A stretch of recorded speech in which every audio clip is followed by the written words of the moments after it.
Border agent in Arizona left bloodied after an attack by a suspected human smuggler, according to officials. The agent was pelted with rocks while arresting illegal immigrants near the border city of San Luis. As the number of illegals continues to break through our border, more and more agents actually have become victims of attacks. As we've been reporting, Texas has now taken it upon itself to police the border in defiance of the federal government because the Biden administration simply won't do its job. So joining us now with insight into just how dangerous it has gotten on the ground for agents trying to keep illegals out of the country is Tera Dahl, former Deputy Chief of Staff of the National Security Council, current Real America's Voice contributor. Tera, always good to see you.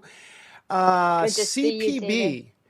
Yeah, look, I mean, CPB actually says the Border Patrol agents are among the most attacked law enforcers in the country.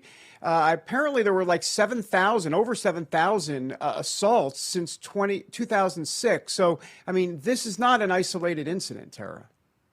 No, David, absolutely not. And the smugglers are being more and more emboldened because of Biden's policies. There's no consequences, there's no penalties.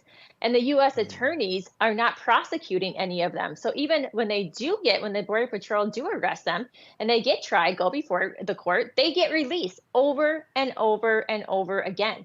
And I mean, there's stories of having one that has crossed a smuggler that crossed over 40 times in the last 2 years into the United States. And he had ties to the cartels. And so this is just a recurring story. Like you said, this has happened thousands of times to the Border Patrol agents, and no one is standing up for them. I think the Border Patrol agents are some of the most least recognized of our law enforcement over what they do every single day. And they're not getting the support, as we know, from the federal government.